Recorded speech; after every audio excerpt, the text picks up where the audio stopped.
उसके बाद आज पहले प्रश्न अच्छा और काशी के पढ़ लिखे वैसे थोड़े मानते। हाँ, उत्तर भी बहुत सरल, पूर्व मीमांसा उत्तर मीमांसा सब। हाँ, इतिहास में बहुत ज्यादा झूठ है। कहा जाता है कि अंबेडकर ने संविधान लिखा।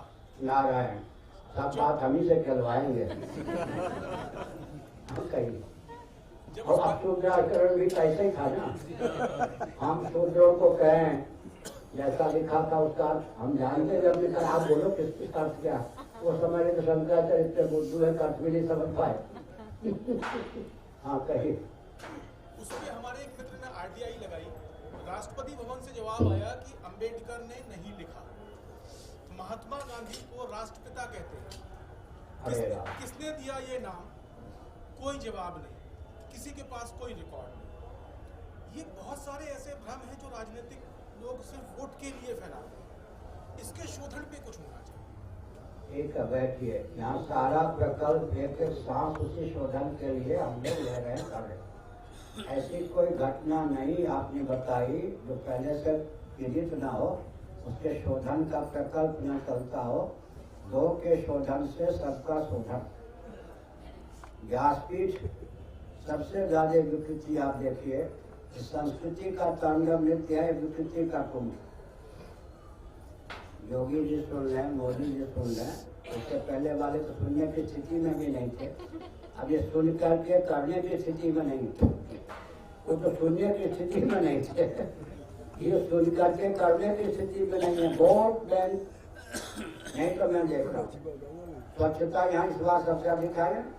ठीक है, व्यवस्था भी बहुत अपने ढंग से, बसें बहुत हैं, ट्रेनें बहुत हैं।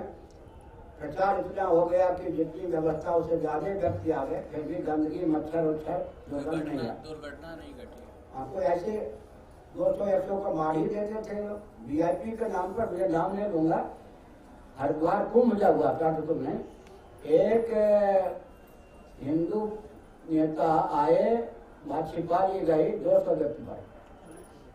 एक हिंदू नेता वीआईपी बन के आया, उसके कुचल में हमने संकेत किया।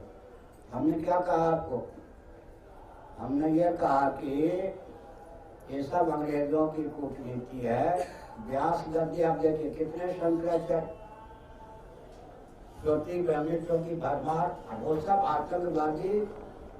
यहाँ तक जितने विश्व स्तर के आतंकवादी हैं सबका गठबंधन है, उसने लिख दिया, छपा हुआ है मेरे पर। इतने आतंकवादी उनका जो सरगर्म अमित शाह उज्जैन कुंभ में और मुख्यमंत्री दोनों बैठे थे। मैंने पेपर दिखाया, मुस्कुरा दिया। उसका अर्थ क्या था? आतंकवादियों के सरगना है, हमने सारी सुविधा दी है। आए आपके पास, उनके पास नहीं, लेकिन उनको पाल के रखेंगे तब तो आप भविष्य में हमारे लिए किसी राजनीतिक दल के खतरा नहीं होंगे। मूल बात ये है। तो स्वच्छता बहुत अच्छी है, संस्कृति में विकृति का तांडव नृत्य हो रहा है।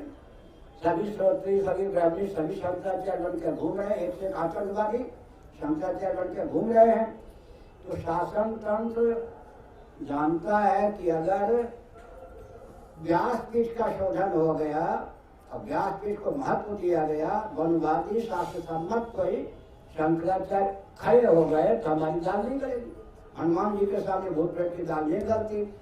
इसलिए उसने इस ढंग का प्रकल्प चलाया है। आपको जो रचना मालूम है या सांस्कृतिक कोई प्रकल्प रहने दिया जिसको निगम ने लिया हो राजनीतिक दलों ने।